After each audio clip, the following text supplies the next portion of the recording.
Kita masih berbicara tentang bagaimana agar kerja kita menjadi pahala di sisi Allah, atau bagaimana caranya agar kita bekerja di dalam keridhaan Allah Subhanahu wa taala. Terakhir kita sudah membahas bahwa kerja kita agar tidak berujung kepada dosa hendaknya melakukan amanah sesuai dengan apa yang telah kita sepakati dengan perusahaan atau pemilik modal, dan juga sekaligus berdasarkan ketentuan syariat agama. Di antaranya, janganlah seseorang melakukan kecurangan dengan tidak tepat masuk kantor pada waktunya, atau terlalu cepat keluar padahal masih ada tugas yang wajib dikerjakan, atau jangan seseorang melakukan kecurangan-kecurangan seperti melakukan manipulasi dalam setiap sisi pekerjaannya, termasuklah memanipulasi perjalanan dinasnya, atau janganlah seseorang melakukan ghulul, yaitu khianat dalam pekerjaan, mengambil hak benda milik kantor. Nah, ini contoh-contoh yang menunjukkan bahwa kita tidak amanah.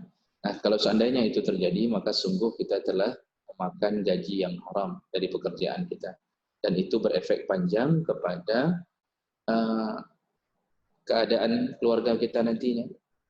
Karena Rasulullah mengatakan, "Allahmu nabata minas suhti", setiap daging yang tumbuh dari benda yang haram, fannaru aula bih, maka nerakalah tempat orang tersebut. Baik, berikutnya di antara hal yang penting dalam dunia pekerjaan yaitu hendaknya seseorang menuntut hak setelah mengerjakan kewajiban. Jadi jangan sampai terlalu bersemangat menuntut hak tapi lupa untuk berintrospeksi bahwa kewajiban belum dilakukan. Dan ini tentunya secara normal kita ini bekerja dulu, baru kemudian mendapatkan gaji. Jangan sampai seseorang terlalu bernafsu mendapatkan gaji tetapi dia lupa bahwa kewajiban dia untuk mendapatkan sejumlah gaji tersebut belum dilaksanakan. Nah, ini yang kadang-kadang terjadi pada sebagian orang. Kadang-kadang tidak masuk kantor, tapi begitu gajinya terlambat, langsung demo. Atau selalu masuk kantor jam 10, padahal seharusnya jam 8. Begitu gajinya dipotong sedikit, langsung marah. Padahal dia sendiri pun melakukan kecurangan. Jadi, ini kadang-kadang nampak pemandangan seperti ini pada orang-orang yang kurang takut dengan haramnya gaji. Sehingga terjadilah hal-hal yang begitu. Rasulullah SAW dalam hadis riwayat Bukhari Muslim itu pernah menyebutkan bahwa innallaha harrama 'alaikum uququl ummahat. Kata Rasulullah, pertama, Allah haramkan kepadamu untuk durhaka kepada orang tua. Kemudian wa waddul banat, juga haram kepadamu untuk membunuh anak-anak perempuan. Nah, di ujung hadis Rasulullah mengatakan wa mana'a wahad, juga haram melakukan mana' wahad. Nah, mana' wahad ini diterjemahkan oleh para ulama yaitu mereka-mereka yang tidak melakukan kewajiban tetapi menuntut hak. Jadi kewajiban tidak lakukan tapi hak wajib dikeluarkan oleh orang untuknya. Nah, ini yang diharamkan oleh Rasulullah SAW.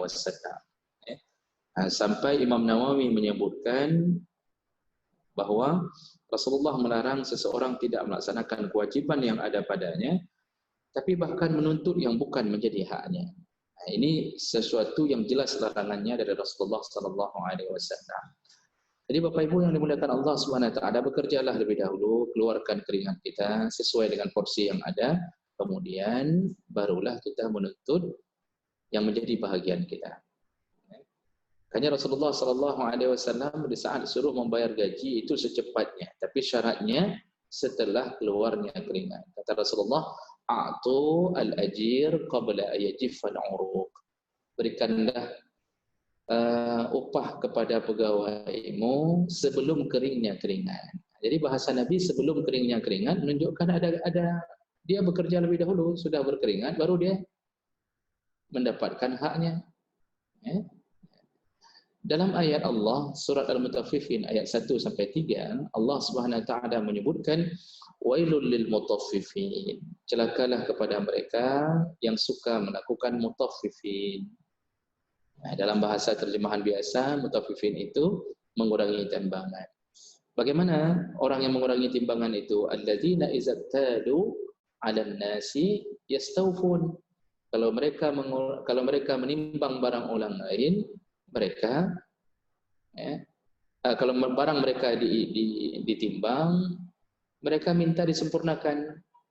Wa idza kaluhum, tapi seandainya mereka yang menimbang barang orang lain, aw wazanuhum yukhsirun. Kalau mereka menimbang barang orang lain, mereka kurangi. Tapi kalau orang yang menimbang barang dia, harus ditepati. Nah, inilah yang sebenarnya tidak cocok antara hak dan kewajiban. Ini Allah contohkan memang dalam dunia perdagangan. Jadi salah satu yang disebut dengan neraka lah bagi mutaffif, yaitu orang-orang yang ketika dia ingin mendapatkan haknya, dia minta orang lain untuk menyempurnakan hak. Jadi kalau timbangan barang untuknya, dia perhatikan timbangan si pemilik kedai. Sedikit saja, setengah on saja bergeser, dia tuntut. Tapi kalau dia yang menimbang barang orang lain, dia kurangi barang itu. Nah, ini yang dimaksud dengan orang-orang mutaffif. Tidak cocok antara kewajiban dan hak. Dan mutaffif ini berlaku bukan hanya pada perdagangan, pada semua hal, termasuklah pada pekerjaan-pekerjaan kita. Kerja kadang-kadang duduk, tidak melakukan seperti yang disuruh. Ada yang main game sepanjang waktu, ada yang nonton, ada yang hanya bercanda, canda-canda, ada yang kantor dijadikan sebagai tempat ngupat terbaru, selain daripada rumahnya. Juga ada yang model begitu. Datang ke kantor hanya untuk ngupat saja, itu rindu kepada teman sekantor. Rindunya apa? Ada teman ngupat. Ini lebih berbahaya lagi. Jadi oleh karena itu, Bapak Ibu, maka Allah lakukan dulu hak kita. Setelah kita berkeringat, tuntutlah apa yang hak untuk kita tuntut. Dan ini insya Allah kalau keringat sudah keluar, maka seluruh apa yang kita dapatkan adalah menjadi jerih payah kita yang diridhai Allah Subhanahu wa taala.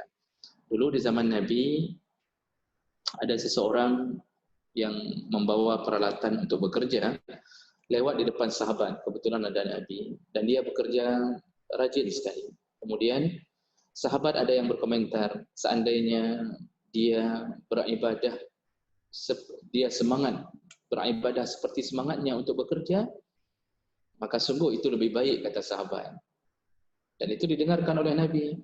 Langsung Nabi mengatakan, ketahuilah, apabila seseorang bekerja ikhlas karena ingin menghidupkan anak istrinya, maka seluruh kegiatannya, langkah kakinya, semuanya berpahala di sisi Allah.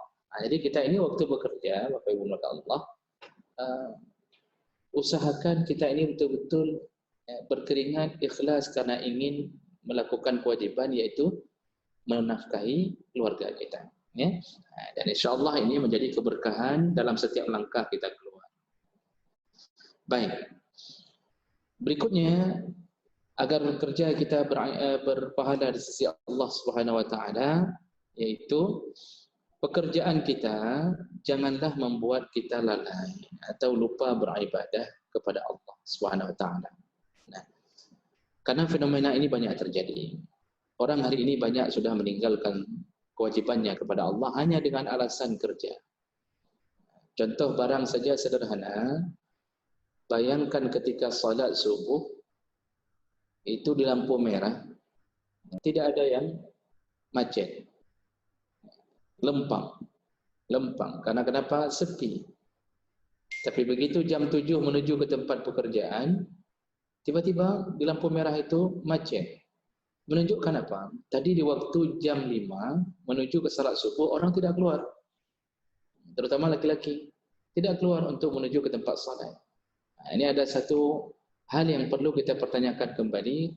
Ketika kita mendatangi tempat-tempat kerja kita, tiba-tiba jalan berubah jadi macet. Menunjukkan semua orang lebih takut kepada pimpinan. Semua orang lebih takut kepada fingerprint daripada takut kepada Allah Subhanahu Wa Taala. Padahal yang menciptakan fingerprint itu adalah orang-orang yang Allah ciptakan. Ini gejala ini apa ini? Gejala bahwa orang demi pekerjaan dia habiskan waktunya, tapi demi ibadah dia tinggalkan. Padahal yang memberi dia rezeki adalah Allah Subhanahu Wa Taala, bukan bosnya, bukan pimpinannya. Tapi yang memberi dia rezeki adalah Allah Subhanahu Wa Taala. Yang membuat kita lulus bekerja di satu tempat, lalu kita mempunyai penghasilan tiap bulannya, itu kerja Allah. Jadi sayangnya orang hari ini tidak memahami itu. Mereka lebih hormat kepada kantornya daripada menghormati Allah Subhanahu Wa Taala. Maka terjadilah seperti itu, ya, melalaikan ibadah di saat sudah mendapatkan pekerjaan. Nah, kita yang bekerja di lingkungan kantor atau perusahaan atau lembaga diingatkan oleh Allah Subhanahu Wa Taala bahwa jangan sampai kita dilalaikan oleh harta dan anak-anak kita. Wala tulhikum amwalukum wala auladukum an zikrillah. Janganlah hartamu, anak-anakmu membuat engkau lalai, membuat engkau tidak lagi mengingat Allah Subhanahu Wa Taala. Terutama yang perlu kita tegakkan apapun pekerjaan kita adalah salat wajib. Itu yang perlu kita tegakkan. Jadi tidak ada alasan apabila seseorang mengatakan bahwa gara-gara bekerja dia punya hak untuk meninggalkan salat wajib. Tidak ada alasan. Bahkan jangankan meninggalkan, qadha pun tidak boleh disetting. Jadi ada orang yang mengatakan, kenapa enggak salat zuhur? Oh, ini lagi sedang sibuk nih dalam pekerjaan. Nanti saya qadha saja. Tidak ada istilah qadha yang disetting, Bapak Ibu rahmati Allah. Jadi tidak ada istilah merencanakan qadha. Qadha itu terjadi bukan karena disengaja, tapi karena ada sesuatu hal yang menghalangi kita. Kalau dilakukan dengan sengaja, sungguh kita telah masuk ke dalam dosa besar. Bahkan menjamak salat itu tidak dibolehkan hanya gara-gara pekerjaan. Tidak boleh membawa zuhur ke asar karena alasan pekerjaan mengganggu di waktu zuhur, kecuali betul-betul mudarat atau bersangkut paut dengan nyawa manusia yang lain. Contoh, mungkin kita kerja di pemadam kebakaran. Lalu tiba-tiba ada bahagian dari perusahaan yang terbakar. Dan itu kalau tidak dipadamkan akan menyebabkan hancur bahagian-bahagian yang banyak. Lalu orang-orang pemadam ini bekerja, kebetulan terjadi kebakaran itu sebelum zuhur. Dan mereka bekerja sampai melewati waktu zuhur. Dan sampai lewat waktu asar. Bagi mereka posisi seperti ini memang posisi sedang menyelamatkan orang banyak. Nah, ini baru posisi yang dibolehkan, itu pun diqadha, bukan dijamakkan salatnya. Nah, itu baru dimaklumi. Jadi enggak dimaklumi seandainya kita meninggalkan salat zuhur karena tiba-tiba kita harus menyempurnakan pekerjaan kita di kantor kita. Itu tidak bisa dimaklumi. Dan ini akan mengakibatkan celakanya orang yang bekerja tersebut di sisi Allah Subhanahu Wa Taala. Jadi Bapak Ibu, maka Allah Subhanahu Wa Taala yang wajib asal sudah dengar azan, hentikan lebih dahulu. Kalau mau pekerjaan kita selalu dalam ridha Allah, ketika sudah berbunyi panggilan Allah, maka hentikan pekerjaan itu, salatlah lebih dahulu. Kalau laki-laki yang saleh, itu salatnya selalu menuju ke masjid. Karena Rasulullah SAW mengatur azan itu untuk memanggil laki-laki dan memberitahukan perempuan. Ingat Bapak Ibu maka Allah, azan itu memberitahukan laki-laki, memanggil laki-laki dan memberitahukan perempuan. Jadi laki-laki kalau sudah dipanggil, ya datang. Pahami kalimat panggilan, waktu dalam suara azan terdengar kalimat hayya 'alas salat. Mari kita salat, kata suara azan. Itu panggilan Allah. Kalau disebut mari kita salat, berarti disuruh datang, bukan nyaut-nyaut saja. Ya, saya datang. Ya, saya datang. Tidak begitu. Ya. Ini ada orang yang tidak memahami suara panggilan sehingga dia hanya menyahut saja. Hayya 'alas salat, dia sahut. La haula wala quwata illa billah. Tapi enggak datang-datang itu. Nah, Bapak Ibu, maka Allah, kalau kita ditelepon tiba-tiba oleh direktur, kata direktur, tolong sebentar ke kantor saya. Apakah kita akan mengatakan ke direktur, baik Pak, tapi nggak datang-datang? Itu masih bertahan lama nggak di perusahaan itu? Saya yakin pasti dipindah ke Ternate atau Tidore. Nah, kalau model-model yang kira-kira hanya, ya Pak, saya datang, tapi nggak datang-datang. Begitulah Allah Subhanahu Wa Taala ketika memanggil laki-laki, apapun pekerjaan mereka, kalau sudah azan, hentikan, matikan laptopnya, jangan lupa save. Ya, itu saja yang penting. Nah, kemudian datangilah masjid-masjid Allah. Datangilah. InsyaAllah kita cuma berada di hadapan Allah 15 menit, 20 menit paling lama. Kalau dengan zikir-zikir 20 menit. Itu pun kalau kita berzikir. Setelah itu kita kembali ke pekerjaan kita. Subhanallah, hanya dengan setengah jam bersama Allah, Allah buat keberkahan dalam pekerjaan dan gaji kita. Jadi jangan tunda beribadah kepada Allah hanya karena pekerjaan kita. Allah pelihara insya-Allah orang-orang yang selalu menghadapnya. Allah pelihara orang-orang yang selalu melapor kepadanya. Bagi ibu-ibu yang bekerja, kalau bunyi azan, itu tidak ada satu kewajiban bahwa perempuan harus mendatangi masjid Allah. Yang ada kewajiban adalah melakukan salat. Tapi jangan salat kalau sedang tidak boleh salat. Jadi jangan maksa. Jadi perempuan itu hanya diberitahukan oleh Allah. Ini sudah datang ya waktu salat, silakan salat. Makanya Nabi mengatakan salatnya perempuan di rumahnya lebih baik daripada salatnya di masjidnya. Jadi ibu-ibu boleh salat di kantor, yang jangan enggak salat-salat. Karena sibuk melihat cermin yang tidak selesai-selesai dari pagi hari. Baik. Ibu, jadi itu yang harus diperingatkan. Nah, jadi intinya lakukan ibadah. Jangan lupa ibadah. Karena kita akan kembali kepada Allah, bukan kembali kepada bos-bos kita. Malah yang terjadi, bos-bos kita sudah kembali kepada Allah. Lihat semua pimpinan-pimpinan kita sudah kembali kepada Allah. Sudah almarhum semuanya. Nah, kita pun akan kembali kepada Allah. Maka taatlah kepada Allah lebih hebat daripada taat kepada pimpinan-pimpinan kita. Oh, seandainya perusahaan melarang seseorang beribadah, maka wajib hukumnya untuk melakukan dakwah. Artinya memohon atau melakukan somasi atau apa saja untuk dirubah kebijaksanaan itu. Kalau tidak berhasil juga, masih dilarang untuk beribadah, wajib bagi kita selaku muslim melakukan resign dari pekerjaan tersebut. Rasulullah berkata, la ta'ata li makhluqin fi ma'siyatil khaliq. Tidak boleh taat kepada makhluk dalam urusan bermaksiat kepada Allah. Oh, susah mendapatkan kerja lain. Siapa yang bilang susah? Karena bapak belum coba saja, ibu belum coba. Kalau di sini bisa lulus, tentunya di tempat lain bisa lulus. Kalau di perusahaan ini yang sebesar ini bapak bisa lulus fit and proper test, maka menjual siomay lebih lulus, insyaAllah. Jangan takut gara-gara nggak bisa kerja di sini, kemudian nggak bisa kerja di tempat lain. Allah Maha luas rahmatnya. Nah, jadi ini wajib dijaga. Kemarin ada satu pertanyaan, bolehkah salat sunnah di sela-sela pekerjaan kita? Saya sudah jawab bahwa para ulama menjawab, kalau salat sunnah itu tidak mengganggu kewajiban dibolehkan. Artinya kita sudah menyelesaikan satu pekerjaan, lalu ada waktu sekitar 20 menit untuk salat duha, maka insya Allah dibolehkan. Kalau guru, seandainya seperti seorang guru, itu kalau sedang waktu istirahat, lalu dia salat duha, 2 rakaat, maka dibolehkan. Tapi kalau tiba-tiba sedang mengajar, lalu minta izin sama anak-anak, nak mohon izin sebentar ya, ibu mau salat duha, 8 rakaat, lalu nggak masuk-masuk lagi. Sampai anak-anaknya mengira ibunya sudah pensiun dari pekerjaan itu. Di saat seperti itu, pahamilah bahwa dia telah memakan haram dari gajinya. Begitu juga kita Bapak Ibu melakukan Allah. Dimanapun pekerjaan kita, yang wajib tetap lebih utama daripada yang sunnah. Jadi baru boleh melakukan hal yang sunnah kalau setelah melakukan kewajiban. Baik, berikutnya, sebelum kita bertanya jawab.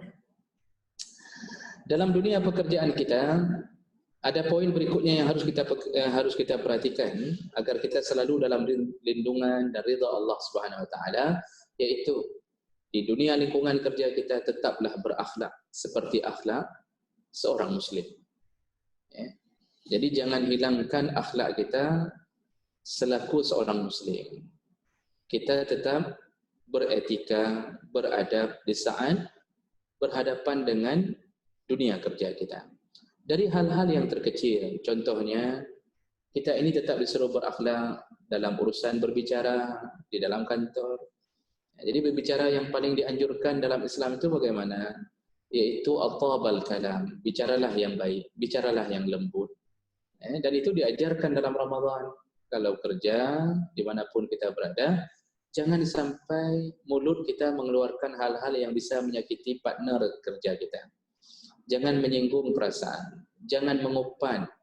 Memang mengumpan ini kita tutup pintu-pintu ruangan kita. Tapi ketahuilah, walaupun kita tutup pintu ruangan waktu kita mengumpan, sungguh malaikat telah mencatatnya dan kemudian kita akan dirugikan dengan hilangnya amal kita. Jadi kita ini capek puasa hanya memberikan kepada orang yang korban kita umpan.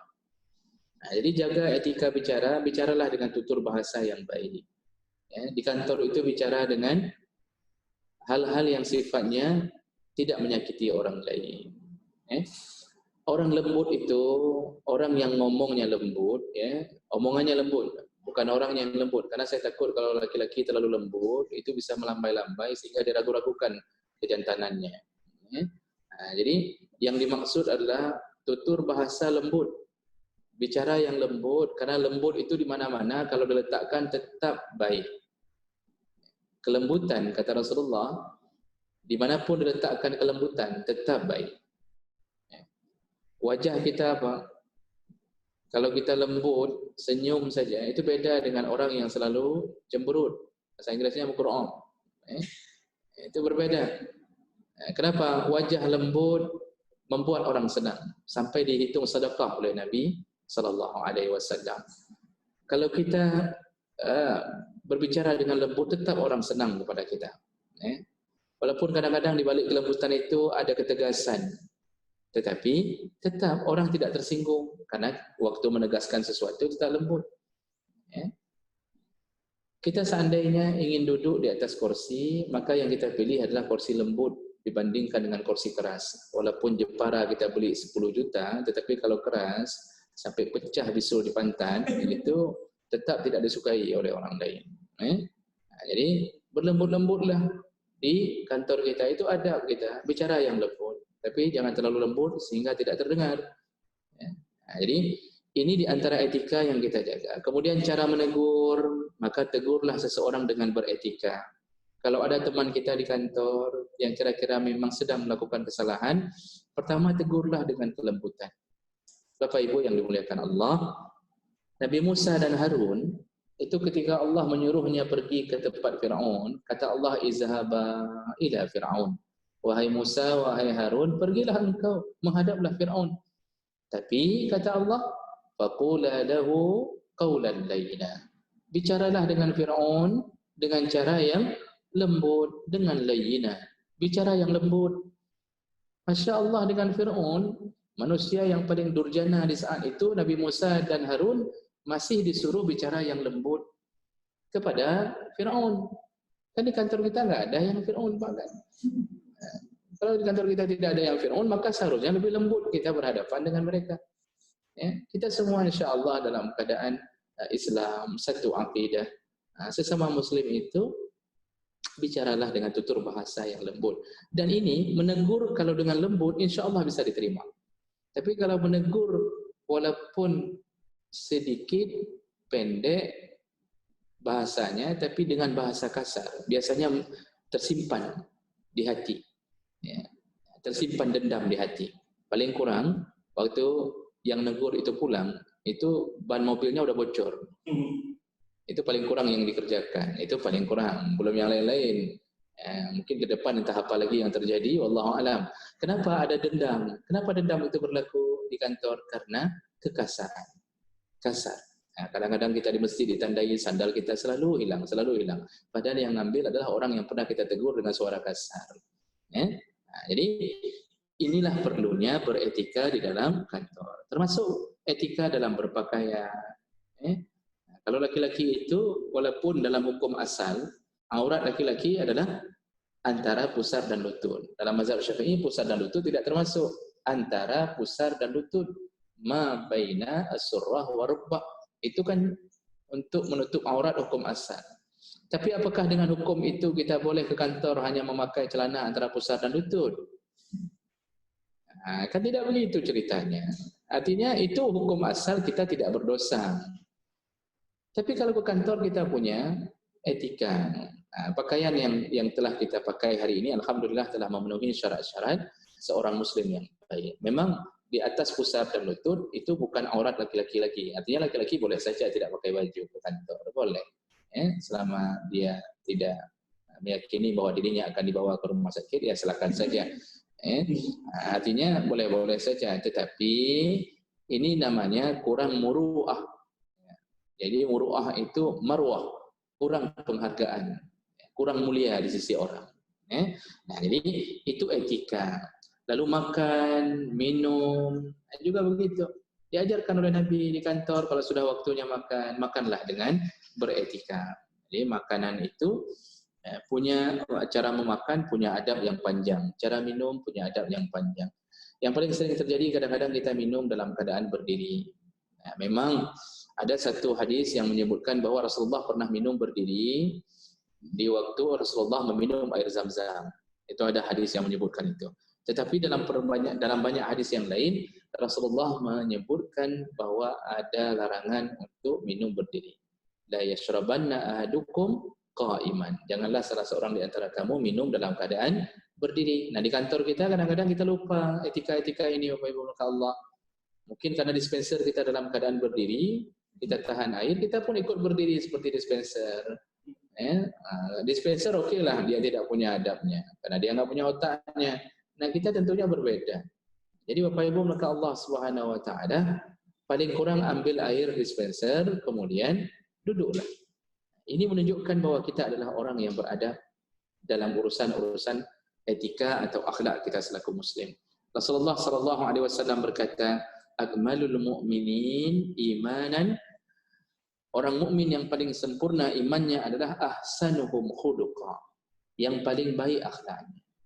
Dan kita ini yang menjadi penuntun akhlak kita yang telah direkomended oleh Allah adalah Rasulullah sallallahu alaihi wasallam. Sampai Allah menyebutkan dalam surat Al-Qalam ayat 4, wa innaka la'ala khuluqin 'adzim. Muhammad, engkaulah manusia yang terbaik. Engkaulah manusia yang paling baik akhlaknya di permukaan bumi ini.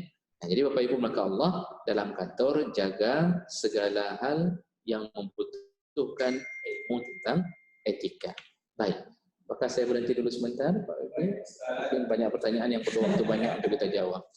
Nah, baik, nanti kita sambung insyaAllah di hari Senin yang akan datang dengan beberapa poin yang lain.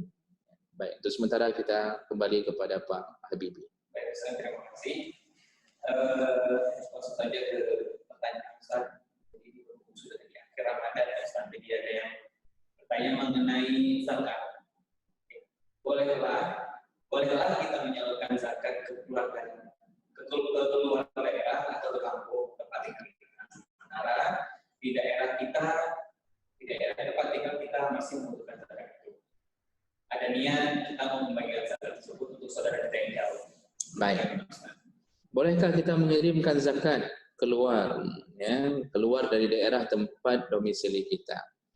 Mungkin kita mau kirim ke kampung kita sendiri, di Aceh Selatan atau di Palestina Selatan, atau di Syria Selatan mungkin mau kita kirimkan. Nah, jadi bedakan dulu antara zakat fitrah dan zakat mal. Zakat fitrah itu zakat yang berhubungan dengan Idul Fitri. Disebut zakat fitrah, yang dimaksud adalah fitrah kita sebagai manusia, yaitu tubuh kita. Makanya para ulama menyebutkan bahwa zakat fitrah itu berlaku di mana berada tubuh. Jadi di mana kita berada untuk berhari raya, karena fitrah itu berhubungan dengan setelah terbenamnya matahari di Ramadan terakhir. Lalu di hari berikutnya disebut hari fitri, hari fitrah. Nah, zakat fitrah atau zakat nanti yang menjelang hari raya ini diutamakan di mana tubuh kita berada setelah terbenam matahari di akhir Ramadan. Disitulah kita bayar zakat. Misal kita pulang kampung 2 hari 29 Ramadan. Contoh. Lalu kita ternyata maghrib sudah berada di kampung kita di Medan. Berarti semenjak setelah maghrib kita sudah berada di tempat yang lain. Maka yang paling utama adalah membayar zakat di mana tubuh kita berada sejak setelah terbenamnya matahari di Ramadan yang terakhir. Nah, disitulah kita bayar zakat. Itu kalau berhubungan dengan zakat fitrah. Jadi tidak mesti bayar zakat di tempat kita bekerja, tapi di mana kita berhari raya. Karena akhir pembayaran zakat fitrah adalah sebelum imam berdiri untuk mendirikan salat. Itu akhir daripada zakat fitrah. Nah, ini sebaiknya dibayarkan di mana kita berada. Cuma yang jadi masalah adalah ketika kita sudah berada di kampung, di Medan kah, di Banda kah, di hari terakhir Ramadan, rata-rata masjid tidak mau menerima lagi. Amil tidak mau terima. Kenapa? Tidak sempat lagi untuk dibagi kepada fakir miskin. Jadi sudah beradu dengan permasalahan yang lain. Nah, kalau keadaannya sudah begitu, maka kita boleh melakukan 2 cara. Yang pertama, kalau kita yakin bahwa kita akan pulang ke tempat tersebut, maka pesankan kepada keluarga kita yang berada di tempat tersebut atau di Medan sana, pesankan tolong bayarkan zakat saya dan keluarga. Nanti kita kirimkan uangnya. Kalau kita sudah yakin akan pulang ke sana. Nah, tapi kalau kita tidak yakin, maka lebih baik bayarlah di mana kita berdomisili. Kalau kita tidak yakin bahwa kita akan pulang atau tidak, atau takut nanti kalau sudah pulang sampai di sana panitia tidak lagi mau terima, maka bayarkanlah di malam-malam sebelum hari raya di tempat kita berdomisili, di kampung kita berdomisili. Ya. Itu kalau berhubungan dengan zakat fitrah. Nah, kalau berhubungan dengan zakat mal, yaitu zakat hasil profesi kita, maka dibayarkan di mana kita berdomisili. Jadi berbeda. Kalau zakat fitrah dibayarkan di mana kita berhari raya, kalau zakat mal diutamakan bayar di tempat kita berdomisili. Makruh hukumnya memindahkan zakat. Makruh. Ya, kita berdomisili sudah dianggap sebagai mukim di satu tempat atau di tempat kita bekerja.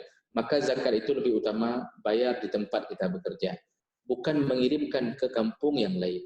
Makruh hukumnya selama tidak ada sesuatu yang darurat. Tapi kalau sudah ada yang darurat, misal di kampung kita sendiri, itu tidak ada orang yang bersedekah, tidak ada yang membayar zakat ke sana. Dan orang miskin banyak, sedangkan di tempat kita tinggal, di komplek ini mungkin kita tinggal, itu sudah mencukupi semuanya. Maka di saat itu barulah boleh dipindahkan. Kalau sudah ada hal-hal yang memang layak untuk dipindahkan zakat. Tapi kalau tidak ada, maka berzakatlah di mana kita berdomisili. Begitu dalam pandangan fikih Islam. Terima kasih.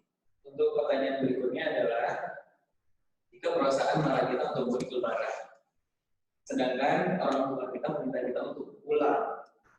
Jika kita pulang, maka akan disanksi oleh perusahaan. Jika kita tidak pulang, maka sendirinya hati orang tua kita.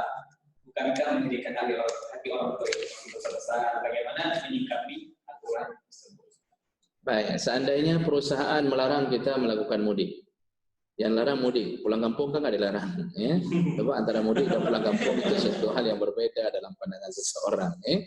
Nah, jadi kalau seandainya perusahaan melarang kita melakukan mudik, kemudian kita ternyata diharapkan oleh orang tua untuk pulang.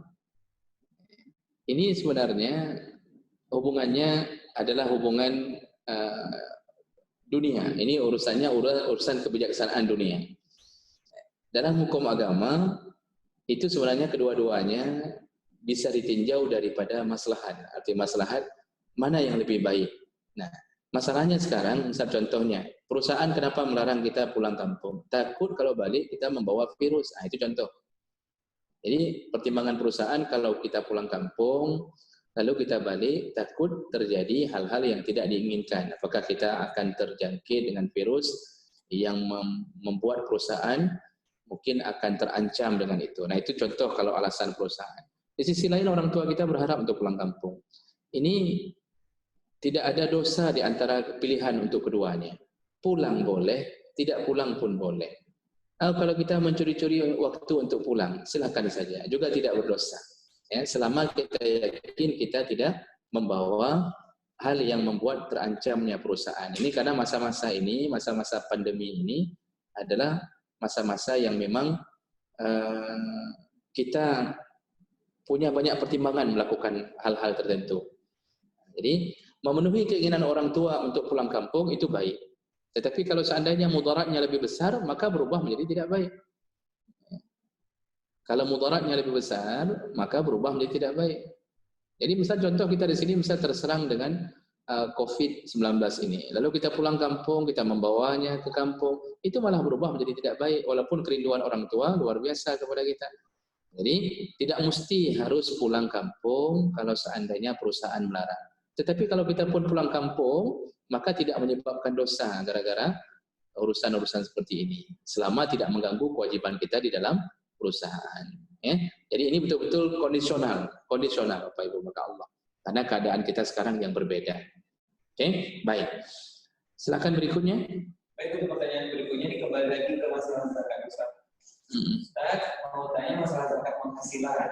Bagaimana itu zakat penghasilan? Apa yang harus dikeluarkan dulu sehingga dihitung neto?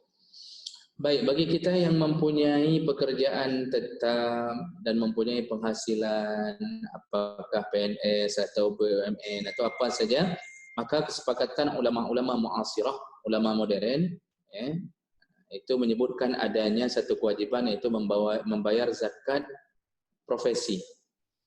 Nah, zakat profesi ini dalam kitab-kitab kuning klasik itu tidak disebutkan. Maka sebahagian orang masih berpandangan terhadap pandangan empat mazhab. Empat mazhab tidak mewajibkan adanya zakat pada sebuah profesi. Kenapa? Memang tidak ada dalil yang menyebutkan itu. Tidak ada dalilnya. Jadi kitab-kitab kuning dari empat mazhab tidak ada dalil yang menyebutkan adanya zakat pada sebuah profesi. Tapi kemudian para ulama berikutnya melihat bahwa profesi itu dengan gaya hidup sudah punya gaji tetap, itu tentu demi kemaslahatan harus dikenakan zakat. Jadi pertimbangannya seorang petani yang kerja di sawah, orang yang punya kebun, setiap kali punya panen disuruh bayar zakat. Sedangkan kita gaji kita melebihi orang yang panen tersebut. Maka timbullah kebijaksanaan baru berdasarkan kesepakatan ulama sekarang, wajib bayar zakat profesi. Zakat profesi ini dikeluarkan dengan dua syarat. Yang pertama adanya nisab. Nisab itu ambang batas kapan baru kena zakat. Untuk zakat profesi nisabnya ditimbang ke emas. Jadi kalau gaji kita melebihi 85 gram emas, maka telah terkena zakat sebanyak 2,5%. Itu syarat pertama. Jadi kalau gaji kita melebihi nisabnya 85 gram emas. 85 gram emas ini sekitar 28 manyam. 28 manyam kali 2 juta sekitar 55 juta atau 56 juta mungkin. Jadi kalau kita punya gaji yang setelah kita potong kebutuhan utama, diingat Bapak Ibu maka Allah, zakat itu berlaku pada neto bukan bruto. Setelah dipotong kebutuhan utama, misal Bapak punya gaji sekitar 10 juta. Kebutuhan primer kita untuk menghidupi anak istri, beli beras, makan, semuanya bayar listrik, ya, kemudian untuk air pam dan segala macam terpotong mencapai 5 juta. Contohnya, ya, terpotong mencapai 5 juta. Berarti yang tersisa secara normal 5 juta. Kalau begitu 5 juta, lihat dulu kalau kita hitung dengan perkalian setahun, karena nanti syarat kedua selain daripada nisab adalah menunggu haul, yaitu setahun. Jadi dua syarat, nisab dan haul. Kalau sudah kita potong, kemudian 5 juta tersisa gaji, ini 5 juta ini normal di atas kertas, bukan sesuai dengan nafsu kita. Kalau nafsu kita habis semua. Di atas kertas yang normalnya berapa kita habiskan untuk kebutuhan primer. Tersisa 5 juta. Berarti kalau 5 juta tersisa, kali 12 bulan. 5 kali 12, 60 juta. Berarti 60 juta sudah melewati daripada nisab. Melewati nisab. Sudah 60 juta, sudah melewati 56 juta yang tadi menjadi nisab 85 gram emas. Maka wajib bayar 2,5% kali 60 juta. Kan? Kali 60 juta. Maka begitu jumlah itulah yang menjadi wajib bayar zakat. Jadi intinya sebenarnya memang neto, hitung dulu kebutuhan primer. Yang sekunder tidak dihitung. Misal contoh untuk beli sepeda anak atau untuk nambahi aksesoris di Fortuner, ya, untuk macam-macam, itu tidak termasuk yang harus dipotong. Jadi yang dipotong itu listrik, makan anak, makan istri. Cuma susah kalau istri bukan hanya satu, itu susah juga itu. Lebih besar lagi kebutuhannya tentunya, ya. Jadi ini yang harus dipotong, kebutuhan primer. Sekunder tidak termasuk, dan itu tidak boleh diakal-akali. Tidak boleh seseorang mengatakan saya nggak cukup, memang tiap tahunnya nggak cukup. Ya, nggak cukup karena berdasarkan nafsu. Makan aja tiap malam mie goreng pakai keriting, mana ada cukup. Jadi yang dihitung itu adalah betul-betul primernya saja, bukan kebutuhan sekunder. Netonya baru dikalikan dengan 2,5%, dan itu pun harus setahun, dilihat setahun. Nah, kemudian terjadi kebijaksanaan di beberapa lembaga dipotong per bulan. Bapak Ibu melakukan Allah dalam kitab Fiqh Zakat punya Yusuf Qardawi, beliau membenarkan kebijaksanaan kalau ditakutkan kita nunggu setahun, uang kita lenyap karena nafsu kita tadi, maka dibolehkan bagi lembaga tertentu untuk memotong zakat dari pegawainya per bulan. Tapi hitungannya ke standar tahunan tadi. Jadi kalau 60 juta setahun, berarti bagi 12, per bulannya 2,5%, berapa dapatnya dari 60 juta? Dibagi 12, berarti yang dipotong dari pegawai mungkin sekitar 100.000 per bulannya, atau 150.000, itu sesuai dengan hasil hitungan. Jadi dibenarkan untuk membayar zakat per bulan kalau kita khawatir menunggu setahun membuat kita tidak mengeluarkan zakat. Dibenarkan dalam kitab Fiqh Zakat punya Imam Syekh Yusuf Al-Qardawi. Jadi begitu cara membayar zakat. Satu lagi, kalau seandainya kita ragu-ragu antara neto, bruto, kita ragu-ragu, ini di mana kita potong zakat, maka para ulama menganjurkan lebih bagus kalau kita memang ragu-ragu, usahakan kita terkena zakat. Usahakan kita masuk ke dalam ranah untuk bisa bayar zakat. Jadi hitung saja brutonya. Kalau kita ragu-ragu, itu lebih baik untuk menjaga harta kita, ya, daripada kita mengurangi hak Allah dengan mengakali jumlah apa yang kita miliki, ya, kira-kira begitu. Baik Ustaz, ini tempat selanjutnya, ini masalah WFH ya Ustaz, kembali lagi mungkin akan ada yang masih belum benar. Jadi pertanyaannya adalah bagaimana status pekerja yang WFH yang hitungan lemburnya tetap dibayar padahal yang bersangkutan tidak masuk kerja. Baik, saya jawab sekali lagi. Ya. Kalau kita melakukan WFH, ya, bukan WWW, tapi WFH kita lakukan, ya, bekerja di rumah, tapi gaji dibayar penuh. Kalau itu memang menjadi sebuah kebijaksanaan dari pemerintah atau dari perusahaan, maka tidak mengapa. Nikmatilah masa corona ini dengan bergaji penuh walaupun cuma duduk di rumah saja. Tapi jangan berdoa terlalu lama corona ini hanya gara-gara urusan ini. Jadi halal, gajinya halal selama itu adalah kebijakan dari perusahaan. Yang haram kalau kita sendiri yang melakukan WFH di saat perusahaan tidak menganjurkan, bahkan melarangnya. Nah, itu yang menyebabkan haramnya gaji. Baik. Baik, untuk selanjutnya Ustaz, bagaimana apabila sudah dipotong zakat deadline, apakah tetap wajib bayar zakat malam tahunan? Kalau sudah dipotong zakat setiap bulannya, ya, setelah meyakini bahwa kita memang termasuk ahlu zakat, apakah kita harus memberikan lagi tiap tahun? Tidak. Dengan per bulan itu sudah mewakili dan sudah menggantikan zakat kita per tahun. Jadi sebenarnya zakat itu hukum asalnya per tahun. Cuma mengingat kita takut kita tidak melaksanakannya, karena mungkin dengan menunggu setahun kita mungkin akan menghabiskan uang itu entah kemana-mana, lalu menyulitkan kita bayar zakat, maka dengan dipotong per bulan itu dianggap bahagian daripada setahun. Jadi tidak mengapa dan tidak usah bayar 2 kali. Tidak ada zakat 2 kali dalam satu bidang. Tidak ada zakat 2 kali dalam satu bidang. Jadi ini zakatnya zakat profesi. Ya sudah, bayarnya sekali. Oh, kita punya kedai di Lot Suame. Ya, atau kita punya kedai di Kerukuk. Kita punya 5 pintu. Nah, kemudian ketika hitung buku tahunan, ternyata melebihi juga 85 gram emas labanya. Maka itu terkena zakat perdagangan. Jadi jangan mengira bahwa zakat perdagangan bisa dibayar dengan zakat kantor kita. Yang ini satu bidang, yang lain bidang yang lain. Oh, ternyata kita punya sawah, luasnya sampai 10 hektar. Ya. Nah, ini kena zakat sawah lagi. Nah, jadi setiap bidang ada zakatnya masing-masing. Ya, kira-kira begitu.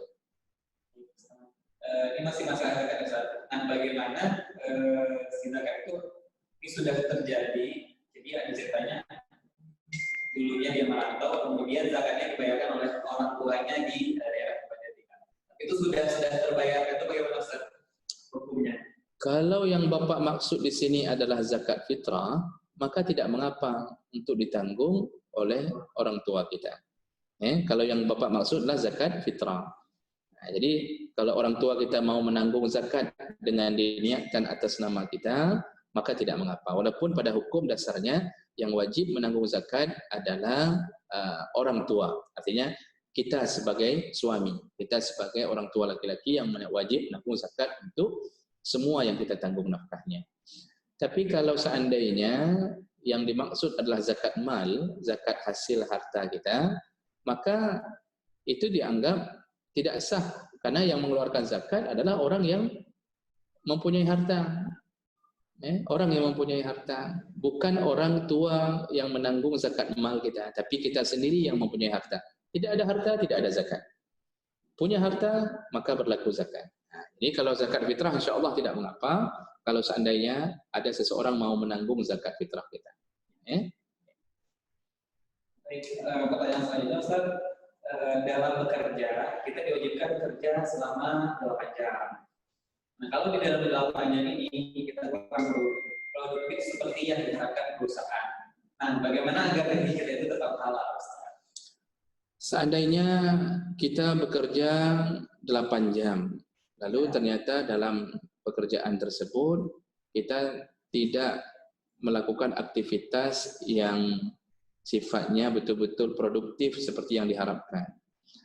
Selama tujuan target akhir dapat, maka tidak mengapa. Karena kita tidak bisa menghindari waktu-waktu celah-celah sedikit-sedikit yang mungkin kita akan menguap, istirahat. Nah, jadi itu tidak mengapa. Atau kita kadang-kadang sedikit istirahat dalam keadaan termenung-menung di tengah pekerjaan kita, mungkin sedang ribut dengan istri, atau karena banyak orang sedang ribut dengan istri, bawanya ke kantor, sehingga istri orang lebih cantik daripada istri dia di saat seperti itu. Nah, jadi kalau hal-hal seperti ini hanya seperti kita misalnya hari ini sedang bekerja, tiba-tiba diselangi dengan tausiah dan segala macam, selama target akhir yang diinginkan perusahaan dapat, maka insya Allah tidak mengapa. Yang jangan sengaja melakukan kecurangan, seperti saya sebutkan tadi, yaitu main game terus-terusan di kantor, main download film dengan wifi perusahaan, itu yang dilarang. Tapi kalau hanya sekedar menjadi celah, bercanda sebentar ya dengan teman di samping meja kita, kerja terus atau berhenti sebentar untuk bercanda, maka tidak mengapa, insya Allah. Jangan sampai dalam kantor nggak ada canda-canda sama sekali, serius, diajak bicara pun nggak bisa lagi. Ditawarin kopi pun dia nggak mau minum lagi karena takut makan haram. Ini bagus, cuma agak on di ujungnya saja sedikit. Kira-kira begitu. Baik.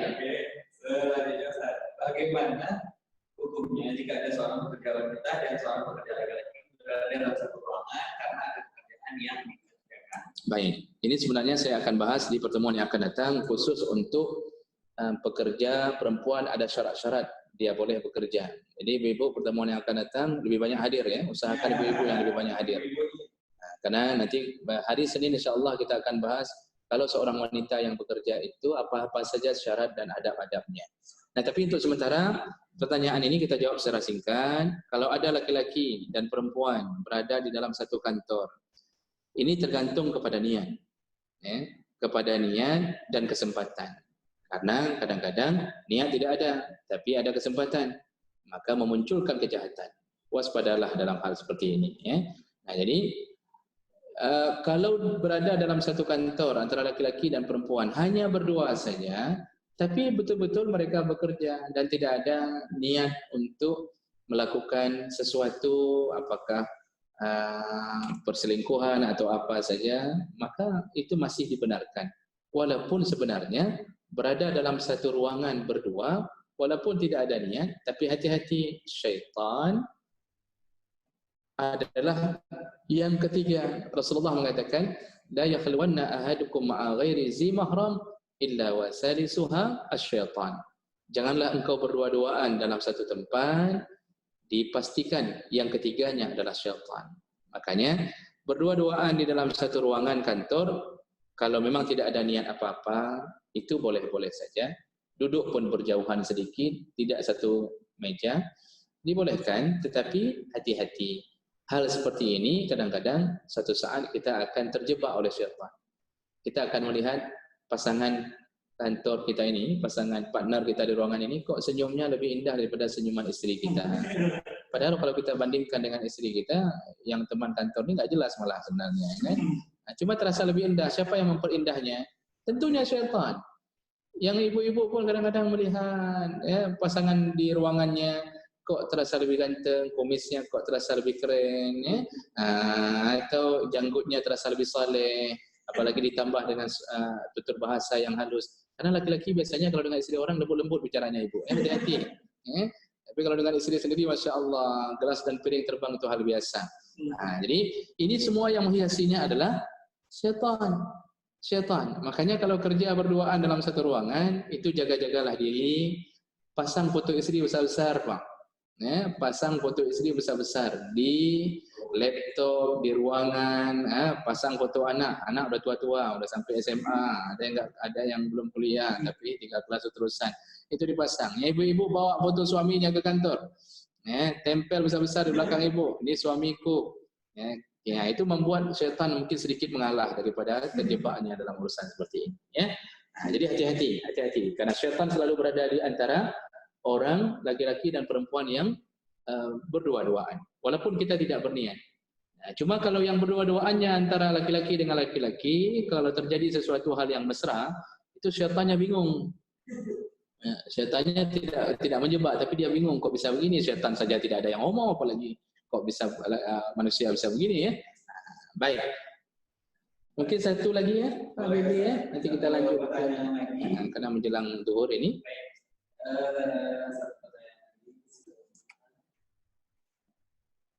Apakah zakat yang dibayar per bulan langsung disalurkan atau dikumpulkan setahun dulu? Jika disalurkan per bulan, apakah mustahik yang menerima per bulan dan di bulan berikutnya dia menjadi rezeki? Apakah penyaluran tersebut sudah dianggap menerima zakat? Mengingat dalam 1 tahun mustahik menjadi zakat. Baik. Apakah zakat yang dibayarkan per bulan? Bagaimana tadi? Apakah zakat yang dibayarkan per bulan? Apakah zakat yang dibayar per bulan langsung disalurkan atau dikumpulkan? Oh ya, baik, saya jawab ini dulu. Apakah zakat yang dikeluarkan per bulan langsung disalurkan atau dikumpulkan dulu setahun? Ini tergantung kebijaksanaan perusahaan atau lembaga itu. Mau dikeluarkan per bulan juga boleh, karena dalam per bulan itu kan dari setiap pegawai, jumlah pegawai mungkin 100 orang contohnya. Nah, ketika dikumpulkan per bulan, ternyata mencapai uang yang layak untuk dibagi, maka boleh untuk dibagi per bulan. Tidak mesti harus menanggung setahun. Nah, kemudian bulan berikutnya, apakah boleh memberikan kepada orang yang sama? Boleh, selama berada di dalam 8 kelompok yang diizinkan Allah. Nah, jadi boleh kepada orang-orang yang sama, selama dia termasuk kelompok yang 8, yang diizinkan Allah untuk membayar zakat. Yang tidak boleh yaitu membayarkan kepada yang bukan kelompok 8. Satu catatan Bapak Ibu, bahwa zakat itu tidak boleh diperuntukkan kepada pembangunan. Jadi kalau ditanya apakah zakat boleh untuk membangun masjid, jumhur ulama menjawab tidak dibolehkan, karena membangun masjid bukan termasuk salah satu dari kelompok yang 8. Nah, tapi membangun rumah du'afa dibolehkan karena berhubungan dengan pribadi, yaitu kembalinya kepada si du'afa tadi. Ya. Jadi kalau sudah bayar per bulan lalu diberikan lagi bulan berikutnya ke orang yang sama boleh. Dan apakah orang itu menjadi muzaki? Selama dia masih merasa dan masih masuk kategori miskin, maka dia tidak akan pernah menjadi muzaki. Ya. Karena harus dilihat dengan kapasitas hidup yang dia lalui berbulan-bulan, bukan melihat sekali dapat langsung berubah jadi muzaki, tidak. Ya. Baik. Kira-kira begitu dari saya, sekian dulu. Nanti kita bertemu insya-Allah di hari Senin di jam yang sama. Maksud jam sama terlambat 10 menit itu biasanya. Itu maksudnya jam yang sama. Ya. Nah, jadi mudah-mudahan Bapak Ibu melakukan Allah yang berhadir Allah telah catat pahalanya walaupun melalui kamera, dan semoga kita diperjumpakan kembali di dalam surganya. Amin ya rabbal alamin. Subhanakallahumma bihamdik asyhadu an la ilaha illa anta astaghfiruka wa atubu ilaik. Wassalamualaikum warahmatullahi wabarakatuh. Ada saudara-saudara yang sudah bersedia bergabung di grup ini. Kalau kita bertemu di Senin depan di jam yang sama seperti saya katakan tadi. Dan kami mohon maaf atas pertanyaan yang sudah masuk, namun kita belum bisa menjawab pertanyaan itu. Baik, saya akhiri. Assalamualaikum warahmatullahi wabarakatuh. Waalaikumsalam warahmatullahi wabarakatuh.